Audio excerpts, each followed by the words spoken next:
Hello students, DS knowledge YouTube channel में आप सभी का स्वागत है। आज से हम कक्षा 10 विज्ञान के सीरीज चालू कर रहे हैं, जिसमें विज्ञान के सभी अध्यायों का आपको वीडियो उपलब्ध करवाया जाएगा, जिसकी आज शुरुआत कर रहे हैं। इस वीडियो में हम चैप्टर 1 को पूरा करेंगे। इसी में हम इसमें 2018, 2019, 2020 में बोर्ड में पूछे गए प्रश्नों को देखेंगे और वीडियो के अंत में वो सारे प्रश्न आपको बताए जाएंगे। इसी के साथ में हम इस पाठ को विस्तृत और अच्छी महत्वपूर्ण जानकारी के साथ में पढ़ेंगे। इसको आप देखते रहें। आज का चैप्टर है हमारा पहला, भोजन एवं मानव स्वास्थ्य। भोजन और मानव स्वास्थ्य का जो पहला चैप्टर है वो बोर्ड की परीक्षा में 4 अंक के से चैप्टर से प्रश्न पूछे जाते हैं। इसमें संतुलित असंतुलित भोजन, विटामिन, प्रोटीन, खनिज, कुपोषण, मानव स्वास्थ्य, मोटापा, नशीले पदार्थ, खाद्य पदार्थ आदि के दुष्प्रभाव के बारे में हम पढ़ेंगे। भोजन के मुख्य घटक जीवन के संचालन हेतु यानी हमारा जो शरीर चलता है, इसके लिए कार्बोहाइड्रेट, प्रोटीन, प्रोटीन, वसा, खनिज लवण, विटामिन और जल, इन सब चीजों की हमें जरूरत होती है और ये हमें उपलब्ध हो तो ही हमारा शरीर काम करता है। तो इसके लिए हमें शरीर को संचालन के लिए ऊर्जा की जरूरत होती है और ऊर्जा हमें कार्बोहाइड्रेट, प्रोटीन, वसा, खनिज लवण, विटामिन, जल इनसे उपलब्ध होती है। तो ऊर्जा प्राप्त करने के लिए हमें भोजन की जरूरत होती है और भोजन भी कैसा हो, हमारा संतुलित भोजन हो। कैसा भोजन हो? संतुलित भोजन। तो संतुलित भोजन क्या होता है? संतुलित भोजन वह भोजन जिसमें सभी पोषक तत्व प्रचुर मात्रा में उपलब्ध हो, उसे संतुलित भोजन कहते हैं। कौन से तत्व? पोषक तत्व, जिसमें कार्बोहाइड्रेट भी हो, जिसके अंदर प्रोटीन भी हो, वसा भी हो, खनिज लवण भी हो और विटामिन भी हो, ऐसा भोजन संतुलित भोजन कहलाता है। अब संतुलित भोजन करने से क्या लाभ होते हैं? शरीर को मजबूत बनाना। संतुलित भोजन करने से शरीर मजबूत बनता है। रोग प्रतिरोधक क्षमता को बढ़ाना। संतुलित भोजन करने से रोग प्रतिरोधक क्षमता बढ़ती है, जिससे हम बीमार नहीं होते। दिमाग को तेज करना, हमारा दिमाग तेज चले, हर एक्टिविटी में फास्ट रहे, इसके लिए संतुलित भोजन जरूरी है। शरीर को स्वस्थ रखना, शरीर को स्वस्थ रखने के लिए, हेल्दी रखने के लिए, बीमारी से बचाने के लिए हमें संतुलित भोजन की आवश्यकता होती है। असंतुलित भोजन, भाई अपने ने बात कर ली संतुलित, तो असंतुलित कौन सा होगा? वो होगा वह भोजन जिसमें एक या अधिक पोषक तत्वों की कमी हो। जो हमने ऊपर पोषक तत्व देखे, कार्बोहाइड्रेट, प्रोटीन, वसा, खनिज लवण, उनमें से कोई एक तत्व हो या एक से अधिक तत्वों की कमी हो, उसे हम असंतुलित भोजन कहते हैं। इस असंतुलित भोजन से क्या हानि होती है साहब? इसके से शरीर को कमजोर बनाता है। असंतुलित भोजन करने से शरीर क्या हो जाता है? कमजोर हो जाता है। रोग प्रतिरोधक क्षमता कम हो जाती है। रोग प्रतिरोधक क्षमता कम होने से क्या होता है? हम जल्दी जल्दी बीमार होने लगते हैं।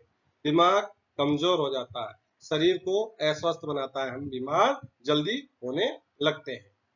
कुपोषण, भोजन में लंबे समय तक एक या एक से अधिक पोषक तत्वों की कमी को उसे कुपोषण कहते हैं। परीक्षा में प्रश्न पूछा जाता है, इंपॉर्टेंट है, कुपोषण किसे कहते हैं?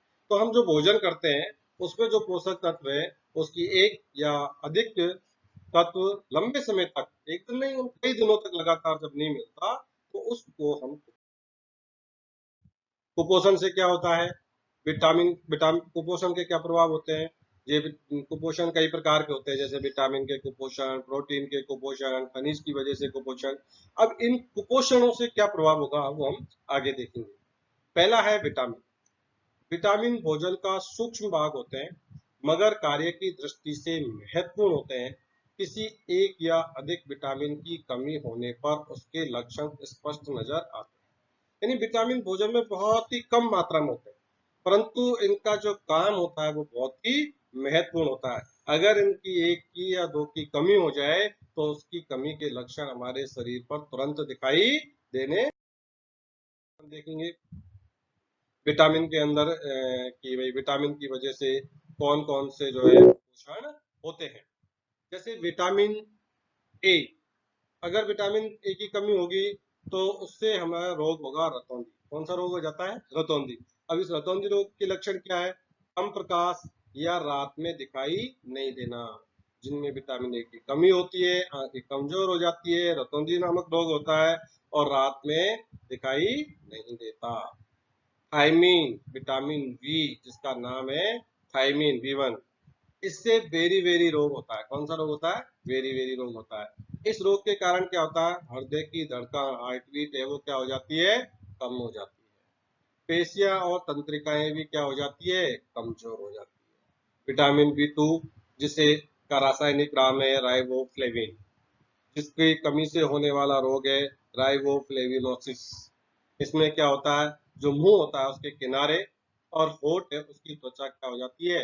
फटने लग जाती है। अगर मुंह के किनारे फट रहे हैं, होठ की त्वचा ज्यादा फटती है, इसका मतलब विटामिन B2 की कमी है और मेमोरी भी कमजोर यानी स्मृति कमजोर होने लग जाती है। B3 नियासिन, इसकी कमी से रोग होता है पेलेग्रा। कौन सा रोग? पेलेग्रा। इसमें क्या होता है? जीभ व त्वचा पर पपड़ी जमने लग जाती है, पपड़ी पड़ने लग जाती है। विटामिन सी जिसका नाम है रासायनिक एस्कॉर्बिक अम्ल, इसकी कमी से रोग होता है स्कर्वी रोग। कौन सा रोग होता है? स्कर्वी। इस रोग के लक्षण क्या है? मसूड़ों में खून आना, त्वचा पर चकत्ते बनना। और विटामिन डी जिसको रासायनिक नाम है कैल्सीफिरॉल, इसकी कमी से रोग होता है रिकेट्स। इस रोग के अंदर क्या होता है? पैरों की हड्डियां मुड़ जाती है, घुटने पास पास आ जाते हैं। तो ये विटामिनों की कमी से होने वाले रोग और उनके लक्षण है। इसके बारे में बहुत सी बोर्ड की परीक्षाओं में, बोर्ड की परीक्षा के साथ जब आगे आप पढ़ोगे और कंपटीशन की परीक्षा की तैयारी करोगे तो वहां देखोगे कि इसमें से भी बहुत से प्रश्न पूछे जाते हैं विटामिन से संबंधित। प्रोटीन के कुपोषण। प्रोटीन हमारे भोजन का एक अभिन्न अंग है, अभिन्न हिस्सा है। प्रोटीन हमारी बॉडी के अंदर, शरीर के अंदर कोशिकाओं के निर्माण में सबसे महत्वपूर्ण यौगिक है। कोशिकाओं के निर्माण में सबसे ज्यादा आवश्यकता प्रोटीन की होती है और हमारा शरीर कोशिकाओं से मिलकर बना होता है। इसकी कमी अगर हमारे शरीर में हो जाती है तो उससे बहुत से रोग उत्पन्न होते हैं। उसमें प्रमुख दो रोग यहाँ पर आपको बताए गए हैं। पहला है क्वाशियोर-कोर। प्रोटीन की कमी से क्वाशियोर-कोर रोग हो जाता है। इसके लक्षण क्या है?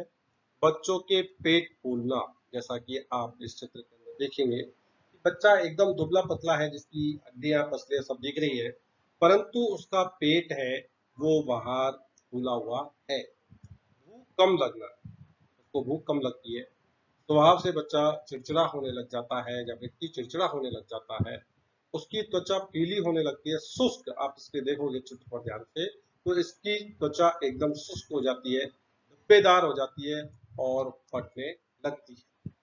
इसके साथ साथ क्या होता है? जब भोजन में बहुत लंबे समय तक प्रोटीन नहीं मिलती तो प्रोटीन की कमी के साथ साथ उसके अंदर ऊर्जा की भी कमी हो जाती है।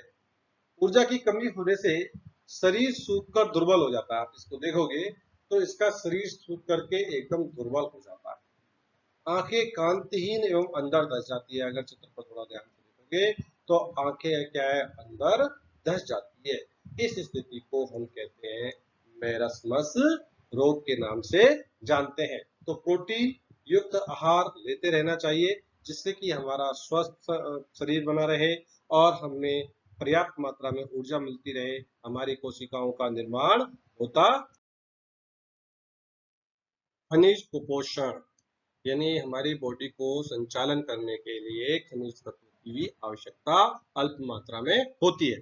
अगर वो खनिज तत्व हमारे शरीर को नहीं मिलते हैं तो विभिन्न प्रकार की कमियां हमारे शरीर के अंदर होने लगती है। जैसे सोडियम, सोडियम का प्रतीक होता है Na। क्या होता है? Na। ये मांसपेशियों के संकुचन और तंत्रिकीय आवेग और संतुलन बनाना, यानी बॉडी के संतुलन के लिए भी इसकी जरूरत होती है। पोटेशियम जिसका प्रतीक होता है K, ये मांसपेशियों का संकुचन, तंत्रिकीय आवेग, इसके साथ साथ कोशिकीय क्रिया, क्योंकि सारी क्रियाएं कहाँ संपन्न होती है? कोशिका यानी सेल के अंदर होती है। उसके लिए हमें किसकी आवश्यकता होती है? पोटेशियम की होती है। कैल्शियम जिसका प्रतीक होता है Ca, ये विटामिन डी के साथ हड्डियों और दांतों को मजबूती प्रदान करता है। कैल्शियम की कमी, कहते हैं ना, दांतों में दर्द हो रहा है, हड्डियों में दर्द हो रहा है, कैल्शियम की कमी है, तो कैल्शियम क्या करता है, दांतों को और हड्डियों को मजबूत भी करता है। फास्फोरस, ये कैल्शियम के साथ मिलकर के हड्डी और दांतों को मजबूत प्रदान करता है। तो सोडियम और पोटेशियम के एक जैसे काम, कैल्शियम और फास्फोरस के भी एक जैसे काम। लोह तत्व यानी जिसे हम कहते हैं आयरन, क्या कहते हैं, आयरन, Fe, रुधिर में हीमोग्लोबिन का निर्माण और ऊतक ऑक्सीकरण में किसका योगदान होता है, आयरन मेन चीज होती है, जो कि सब्जी, गाजर, गुड़, रागी से प्राप्त होता है। आयोडीन, ये थायरोक्सिन हार्मोन के निर्माण में सहायक होता है, जो नमक, जामुन और काला नमक में प्राप्त। जल, जल ही जीवन है, हम सब जानते हैं, और जल ही एक ऐसी चीज है जो पूरी पृथ्वी पर एकमात्र ऐसी चीज है जो तीनों अवस्था में मिलती है। तीन अवस्था कौन सी होती है, एक होती है ठोस, एक होती है तरल और एक होती है गैस। तो ठोस, बर्फ की अवस्था में जब जल पाया जाता है ठोस, जब जल की अवस्था में पाया जाता है तरल, और जब जल वाष्प के रूप में पाया जाता है तो गैस। तो जल एक ऐसा तत्व है जो तीनों अवस्था में पाया जाता है। ऊपर हमने देखा था लौह तत्व की कमी, इसकी कमी से रक्तहीनता, अपन कहते हैं इसको एनीमिया हो गया। एनीमिया होने का मतलब इसके अंदर खून की कमी हो गई, और खून की कमी से उसका चेहरा पीला पड़ जाता है। और जब किसी व्यक्ति में आयोडीन की कमी होती है तो उसको रोग हो जाता है घेंगा, जिससे हम गलगन रोग से भी नाम से जानते हैं। इसके अंदर जो थायराइड ग्रंथि हमारे अंदर पाई जाती है, उसकी क्रिया जो है मंद यानी स्लो हो जाती है।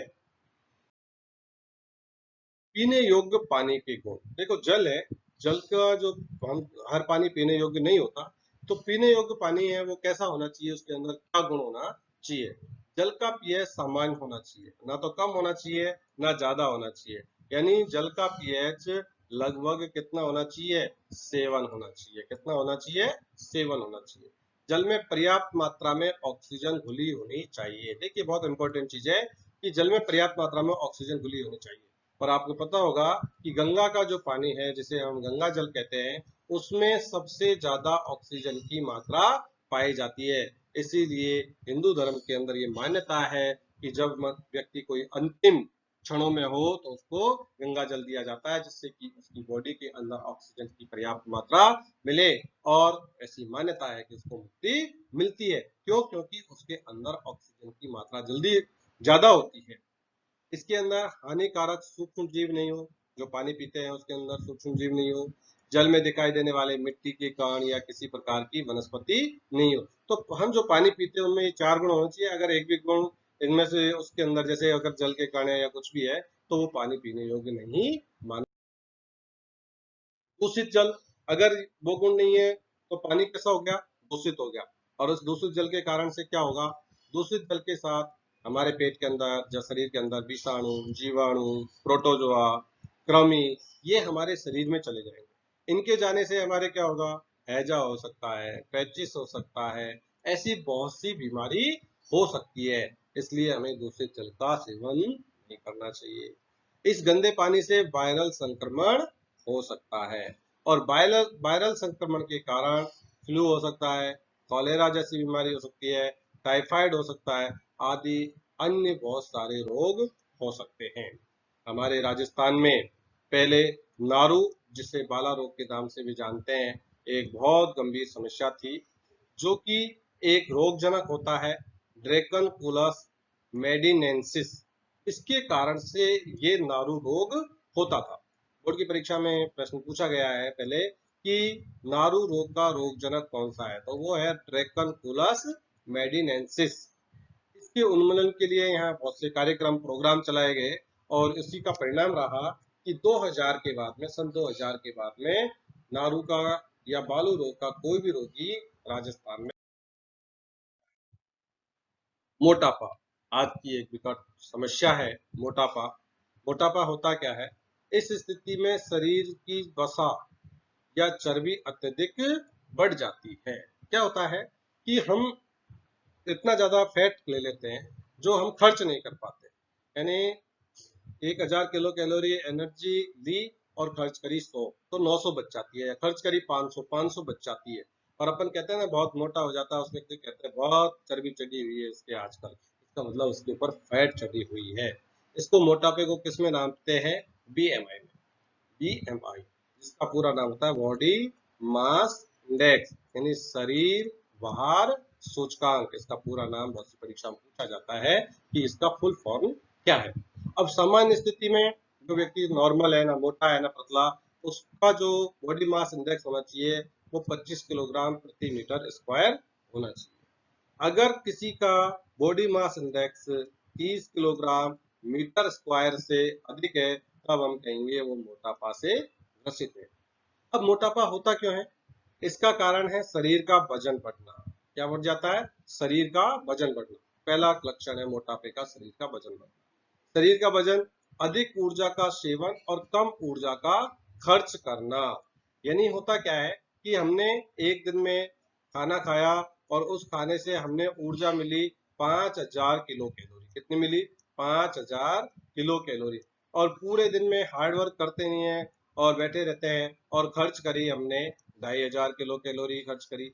अब एक दिन की 2500 किलो कैलोरी हमारे पास में क्या हो गई? बच गई। तो ऊर्जा का सेवन तो ज्यादा किया और खर्च कम करी। अब ये खर्च कम करी जो रोज रोज की बचती है, यही मोटापे के लिए हमारे शरीर के अंदर इकट्ठी होती रहती है।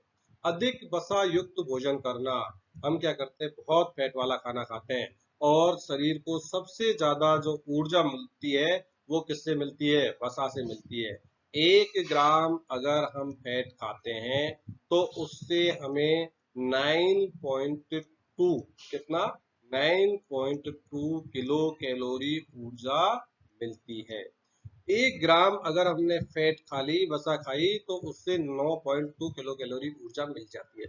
जबकि 1 ग्राम अगर हम कार्बोहाइड्रेट खाते हैं तो उससे हमें ऊर्जा मिलती है 4.2 किलो कैलोरी, आधे से भी कम मिलती है।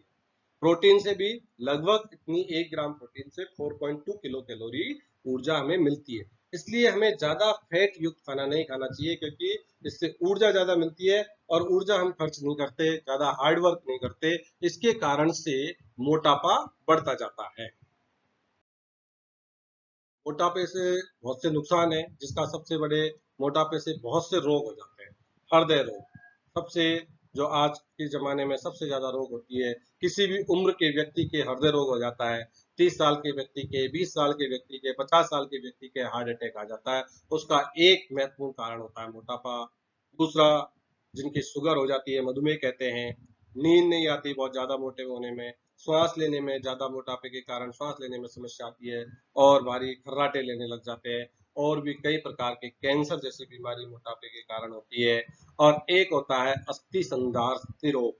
एक होता है अस्थि संधारित रोग, जिसको बोलते हैं बोन पेन, यानी उनकी हड्डियों के अंदर पेन होने लग जाता है, उनकी हड्डियों में दर्द होने लग जाता है। ये सारे के लक्षण है मोटापे के कारण होने वाले रोगों के।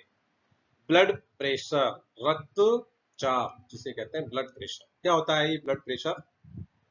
रक्त वाहिनियों में बहते हुए रक्त द्वारा, यानी आप देखेंगे कि हमारे शरीर के अंदर रक्त इन वाहिनियों में बहता है। इन वाहिनियों के अंदर जो रक्त बहता है, इसके अंदर जो रक्त बहता है, तो ये रक्त इन दीवारों पर दाब डालता है। इन वाहिनियों की दीवारों पर क्या डालता है? दाब डालता है। तो इन दीवारों पर जो दाब डाला जाता है उसे हम रक्तचाप कहते हैं। यानी प्रेशर डाला है, किसने डाला है? ब्लड ने डाला है, इसलिए इसे हम कहते हैं ब्लड प्रेशर। और हिंदी में इसे कहते हैं रक्तचाप या रक्त दाब भी इसको कहते हैं। एक सामान्य व्यक्ति का अंदर कितना रक्तदाब होना चाहिए? 120/80 मिलीमीटर। इतना बीपी, ब्लड प्रेशर एक सामान्य व्यक्ति का होना चाहिए। 120 ऊपर वाला, 80 नीचे वाला। इसमें दो होते हैं, एक सिस्टोलिक और एक होता है डायस्टोलिक। सिस्टोलिक के अंदर 90 से 120 mm का दाब होता है, धमनियों के अंदर जो ब्लड बहता है उसमें। और डायस्टोलिक के अंदर 60 से 80 mm का। जो ये डायस्टोलिक होता है ये कब होता है? ये हृदय के संकुचन के बाद, जब मांसपेशियां शिथिल हो जाती है, हृदय संकुचित होता है तो धमनियों के अंदर जो रक्त जाता है इसका प्रेशर क्या हो जाता है? कम हो जाता है। तो ये तो हो गया डायस्टोलिक। और जब हृदय पंप करता है और रक्त को बॉडी के विभिन्न भागों तक भेजता है, उस स्थिति को कहते हैं सिस्टोलिक। तो जब हृदय पूरे शरीर के अंदर रक्त को प्रवाहित करता है, यानी ऊपर वाला प्रेशर 120 से ज्यादा नहीं होना चाहिए, और जब हृदय संकुचित होता है, धमनियों के अंदर दबाव कम होता है, वो 80 से नीचे नहीं होना चाहिए। अगर 120 से ऊपर बहुत ज्यादा अगर बढ़ जाता है तो इनका नसों का या इन वाहिनियों के फटने की संभावना होती है, जिससे कि बहुत बड़ा नुकसान हो सकता है। अगर वो दबाव बहुत कम होता है तो इन धमनियों के सिकुड़ने की भी संभावना होती है, जिससे भी नुकसान हो सकता है। इसलिए सामान्य रक्तचाप इसके बीच में रक्तचाप, ब्लड प्रेशर जिसे कहते हैं ब्लड प्रेशर या रक्तचाप। रक्तचाप को मापने वाला यंत्र, तो रक्तचाप को मापने वाला यंत्र है रक्तचाप मापी, या जिसे कहते हैं स्पाइग्नोमेनोमीटर। क्या कहते हैं? स्पाइग्नोमेनोमीटर। बोर्ड के एग्जाम में ये प्रश्न पूछा गया है। ये आप चित्र देखोगे तो ये डायग्राम है स्पाइग्नोमेनोमीटर। जब हम डॉक्टर को दिखाने के लिए जाते हैं तो कई बार वो हमारा ब्लड प्रेशर चेक करने के लिए स्पाइग्नोमीटर का काम में लेते हैं। इसके अंदर आप देखोगे कि डॉक्टर एक हाथ से प्रेशर दबाता है, जिसे हम एयर वाल्व कहते हैं, और दूसरे कान के अंदर लगाता है, जिसे स्टेथोस्कोप कहते हैं। और इसमें आप यहाँ देखोगे तो सिस्टोल और डायस्टोल दो स्थिति होती है, सिस्टोल और डायस्टोल। यानी डायस्टोल आपका होना चाहिए 80 और सिस्टोल होना चाहिए लगभग 120 के लगभग होना चाहिए। निम्न रक्तचाप धमनियों में दबाव कम होता है तो वो नीचे का यानी 80। जब धमनियों में दबाव अधिक होता है तो उसे हाई ब्लड प्रेशर या उच्च रक्तचाप कहते हैं। तो ये जो दिखाया गया चित्र है ये है स्पाइग्नोमेनोमीटर का। नशीले पदार्थ, आनंद का भ्रम उत्पन्न करने के लिए लोग कई प्रकार के नशीले पदार्थों का उपयोग करते हैं, और जो धीरे धीरे उनकी आदत पड़ जाती है। आज के इस भौतिकवादी युग में लोग आनंद उत्पन्न करने के लिए या आनंद प्राप्त करने के लिए बहुत से नशीले पदार्थों का उपयोग करते हैं। विशेषकर युवा पीढ़ी इसका उपयोग ज्यादा करती है, और बाद में धीरे धीरे उसकी लत पड़ जाती है। उनका एक ऐसा भ्रम होता है कि हमें इससे आनंद आ रहा है, जबकि हकीकत में उससे कोई आनंद नहीं आता, और उसकी लत उसके जीवन को अंधकार की ओर ले जाती है और एक बहुत बड़ी समस्या उसके सामने कर देती है, और वो कई प्रकार की बीमारियों का और मानसिक और शारीरिक प्रकार की बीमारियां उत्पन्न कर देते हैं। इसलिए हमें नशीले पदार्थों से दूर ही रहना चाहिए। गुटखा, गुटखा आज के इस भौतिकवादी युग में एक फैशन बन चुका है, और छोटे से लेकर के बड़े बच्चे तक इसका उपयोग करने लग गए हैं। आजकल तो इवन तक कई शहरों के और गाँवों के अंदर लड़कियां और महिलाएं भी उसका उपयोग करने लग गई है, जो कि सेहत और सामाजिक और आर्थिक दृष्टि से बहुत ही नुकसानदायक है। गुटखा ये सुपारी के टुकड़े, कत्था, चूना, धातुओं के वर्ग, संश्लेषित खुशबुओं के मिश्रण से तैयार किया जाता है। इसमें सुपारी के टुकड़े, चूना, धातु और आर्टिफिशियल खुशबू के अंदर मिलाई जाती है। इसके सेवन से यानी इस गुटखों के सेवन से जबड़ों की मांसपेशियां कठोर हो जाती है। जब इसका उपयोग करते हैं तो आप इस चित्र में देखोगे ये जो जबड़ा होता है, इसकी जो मांसपेशियां होती है जबड़े की, ये क्या हो जाती है? कठोर हो जाती है, और जबड़ा ठीक प्रकार से नहीं खुलता। जब फिर वो जबड़ा खोलते हैं तो उनका मुंह आप देखोगे कि थोड़ा सा ही खुलता है। बहुत कोशिश करने के बाद जब दर्द होता है तो भी उनका मुंह पूरा नहीं खुलता। ऐसा किसके कारण होता है? ऐसा होता है सब म्यूकस फाइब्रोसिस रोग। ऐसा इन गुटखों के सेवन से एक रोग हो जाता है जिसे बोलते हैं सब म्यूकस फाइब्रोसिस रोग, और इससे कई प्रकार के कैंसर होने की संभावना होती है, क्योंकि लगातार जब गुटखे का सेवन किया जाता है, मुंह के अंदर दबाया जाता है, तो वो स्किन के अंदर टच में रहता है, और उसके अंदर होने वाले हानिकारक जो केमिकल्स होते हैं वो उस स्किन की त्वचा के स्किन के अंदर जो सेल्स होती है, कोशिका होती है, उनका डिवीजन यानी उनका विभाजन अनियंत्रित हो जाता है, जिससे कई प्रकार के कैंसर होने की संभावना हो जाती है। तंबाकू ये एक पादप होता है निकोटियाना टोबैकम, जिसका फूल होता है सोलेनेसी, उसकी पत्तियों से प्राप्त किया जाता है। बोर्ड की परीक्षा में पूछा जाता है कि तंबाकू किससे प्राप्त किया जाता है, तो निकोटियाना टोबैकम पादप की पत्तियों से प्राप्त किया जाता है। यह भी प्रश्न आता है बोर्ड की परीक्षाओं में, कंपटीशन की परीक्षा में, कि इनकी पत्ती जो तंबाकू होता है उसमें कौन सा एल्कोलाइड पाया जाता है, तो उसके अंदर पाया जाता है निकोटिन नामक एल्कोलाइड पाया जाता है। तंबाकू का उपयोग गुटखों के साथ साथ में लोग बीड़ी, सिगरेट, चिल, सिगार, हुक्का या अन्य रूप में भी इसका उपयोग करते हैं, जो कि सेहत, स्वास्थ्य, सामाजिक और आर्थिक दृष्टि से बहुत ही हानिकारक होता है। अतः हमें ऐसे नशीले पदार्थों, गुटखा, तंबाकू, बीड़ी, पान मसालों से दूर रहना चाहिए। तंबाकू के उपयोग से क्या क्या हानि होती है? भाई तंबाकू जो लेते हैं, मुंह, जीभ, फेफड़े और गले में कैंसर की संभावना बढ़ जाती है। जो लोग तंबाकू का उपयोग करते हैं उनके अंदर मुंह, जीभ, गले, फेफड़े से कैंसर होने की संभावना बढ़ जाती है। रक्त दाब और हृदय स्पंदन की दर भी बढ़ जाती है। गर्भवती महिलाएं, बहुत सी महिलाएं जो इनका उपयोग करती है तंबाकू का, तो उनके भ्रूण, जो उनके पेट में बच्चा पल रहा है, उसके भ्रूण के विकास की गति मंद हो जाती है और बच्चा पूर्ण स्वस्थ नहीं होता। सिगरेट के धुएं में उपस्थित कार्बन मोनोऑक्साइड लाल रुधिर कणिकाओं को नष्ट कर रुधिर की ऑक्सीजन परिवहन की क्षमता कम कर देता है। बहुत से लोग सिगरेट का उपयोग करते हैं। सिगरेट के उपयोग करने से जब उसमें धुआं निकलता है तो उसमें कार्बन मोनोऑक्साइड की मात्रा सबसे ज्यादा होती है। ये कार्बन मोनोऑक्साइड क्या करता है? लाल रुधिर कणिकाएं जो हमारे ब्लड के अंदर पाई जाती है और जिनको हम कहते हैं आरबीसी, क्या कहते हैं? आरबीसी। इनको क्या कर देता है? नष्ट कर देता है। आरबीसी क्या करती है? हमारे शरीर में ऑक्सीजन के परिवहन का काम करती है। क्या करती है? ऑक्सीजन के परिवहन का काम करती है। जब आरबीसी की मात्रा नष्ट कम हो जाएगी, उनको नष्ट हो जाएगी और उनकी संख्या कम हो जाएगी तो ऑक्सीजन की परिवहन कम हो जाएगा। ऑक्सीजन का परिवहन कम होने से उसकी जो है रोग क्षमता कम हो जाएगी, रोग प्रतिरोधक क्षमता कम हो जाएगी, बीमार होने लगेगा, ऊर्जा की कमी होने लग। मदिरा, आजकल बढ़ते इस भौतिकवादी युग में मदिरा का उपयोग बहुत बढ़ता जा रहा है, जो कि सामाजिक और आर्थिक और सेहत की दृष्टि से बहुत ही नुकसानदायक है। मदिरा का मुख्य स्रोत होता है एथिल अल्कोहल। मदिरा का मुख्य स्रोत होता है एथिल अल्कोहल, जिसका सूत्र होता है C2H5OH। मदिरा के उपयोग से हानियां। मदिरा का अल्कोहल रक्त के साथ यकृत में पहुंचकर एक विषैला पदार्थ बनाता है और उसका नाम है एसिटाल्डिहाइड। कौन सा बनाता है? एसिटाल्डिहाइड। याददाश्त कमजोर हो जाती है। जो लोग मदिरा का सेवन करते हैं उनकी मेमोरी कमजोर हो जाती है।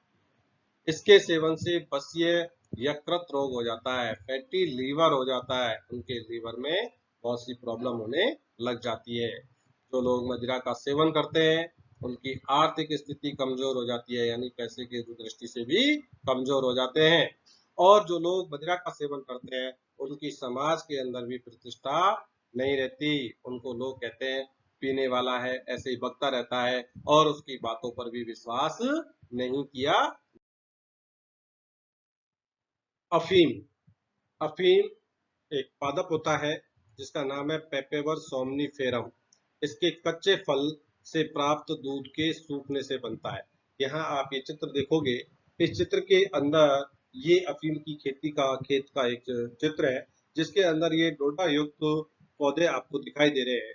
इनके अंदर चीरा लगाने से दूध निकलता है और उस दूध के सूखने से अफीम बनता है।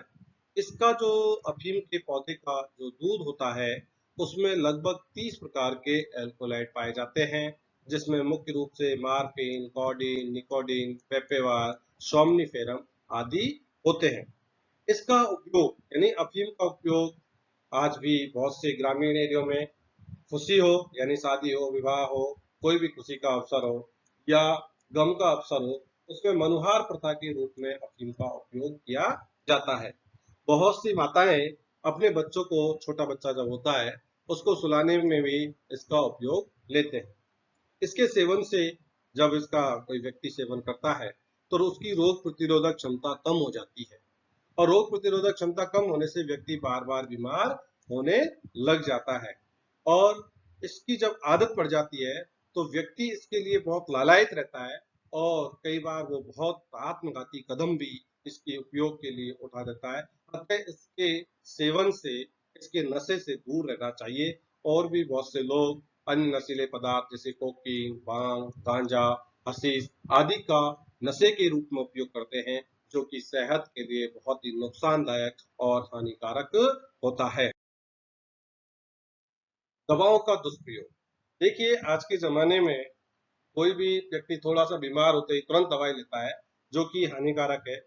तीसरा, दवाओं में बहुत भारी मात्रा में मिलावट आने लग गई, इसलिए ये हमारे शरीर के लिए बहुत नुकसानदायक होती है। जब तक आवश्यक नहीं हो, तब तक दवाओं का उपयोग से हमें बचना चाहिए। एलएसडी, लाइसर्जिक एसिड डाइएथाइल एमाइड, ये एलएसडी का पूरा नाम है। दवाओं का दुष्प्रयोग, इनका क्या हो रहा है? दुष्प्रयोग हो रहा है, दुरुपयोग हो रहा है इनका। एक सर्वे कराया, उसके अनुसार भारत में नशा करने वाले 42% लोग शराब का सेवन करते हैं, 20% लोग अफीम का सेवन करते हैं, 30% हीरोइन का, 6% गांजे का और 18% से अधिक लोग अन्य प्रकार के नशों के आदी हैं।